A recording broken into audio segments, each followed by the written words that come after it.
Ayo, what's poppin', kings and queens and everything in between? I decided to issue myself a little challenge. I want to show you guys, since I want to do more drawing artwork on here. I was like, let me show you guys how I used to draw my manga character when I was 7.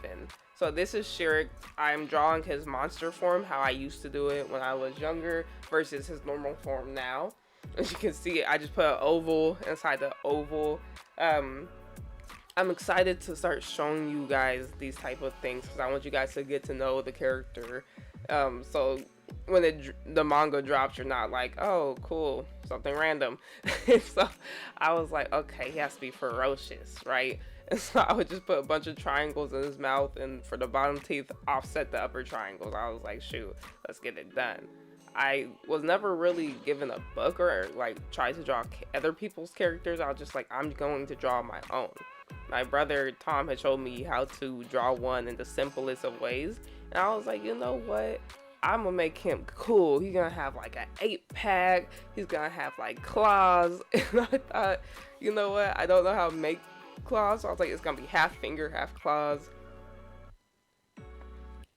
Nowadays, I use a 2B pencil. As you could see in the beginning, I just used a mechanical pencil. You know, whatever you could get your hand on. I should have grabbed the line paper for it too, huh? That's what we all used to draw on. Okay, there we go. I was about to say, why am I taking so long? And so I decided to draw them in the forms I draw them in the most now. So back then, I used to only draw Shuriken's monster form for the most part. Just gave him some simple shorts like the Hulk. I actually wasn't basing him off the Hulk. I just was like, I don't know how to draw pants and make things look like pants or this. I was like, ooh, I can draw shorts because it's just a box with a V out of it. You see, this one is a little more structured to it, a little better. I still drew this one kind of stiff. I didn't really give him a dynamic pose. I thought about it, but if I'm being honest, I was so nervous to start showing people my characters and to do the video. I was like, let's just get it done first. And then we can go into different breakdowns and things that are more in depth. And if any of you have any questions, please feel free to leave them in the comment section. If you could give, since we're here, give it a like. I use, dang it, what is that eraser called? I'll try to pop it up on screen. I just softened the lines.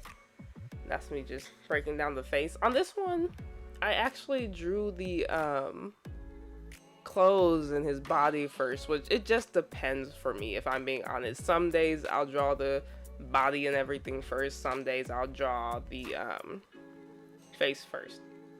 I hated the way this arm was right next to him.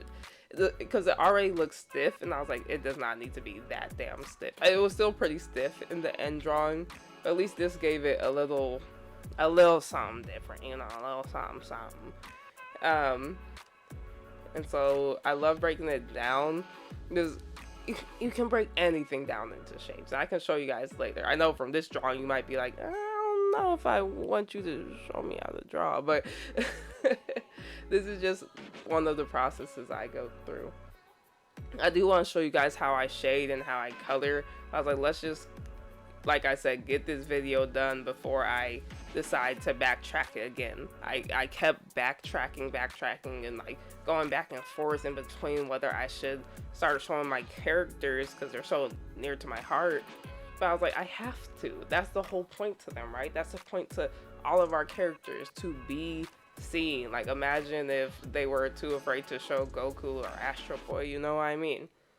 But I'm excited about this manga. I'm not just gonna put manga content on here. I make canvases. I have a webtoon that I will be releasing, and I want to show you guys those characters and bring you into their life a little bit. So on this one, I wasn't giving him too much definition. In the beginning of Shirik, he's just like a high school boy, so just a little, skinny or whatever. Not really two-toned.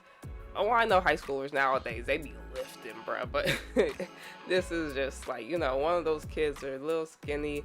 It is a fantasy story. I can't wait to start breaking it down and telling you guys all about it.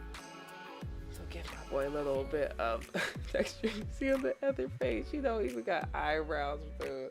Like, but look, things are coming along pretty much. I will say they're a lot better than they used to be. On this one, it is looking a little stiff. I do want to do more dynamic posing and things like that, but let's just start here. I'm excited. There's actually actual textures in the clothing somewhat. His hair is still spiky. I couldn't change it too much. I always envisioned him with spiky hair, and because I used to not draw him and his family members without noses, I decided to keep it that way. Not everyone in the manga won't have a nose or anything, but they do not, and it'll explain later on like why different people look. The basics, the basics. I'm so excited. I want to break down the world for you guys too, but let's not get ahead of ourselves. Let's just start here. This is Shirik. This is the main character of my manga. I love him dearly. I can't wait to show you guys what's in store for this manga, what's in store for this character, his journey, what he goes through. And hopefully you guys mess with it, if I'm being honest. I think you guys will love it though. Give him a little t-shirt, That design I actually made on another character. I just threw it on his hoodie because why not? No shading, nothing too difficult. I hope you guys did enjoy. Leave a like. Let me know if you have questions in the comment section. And peace out.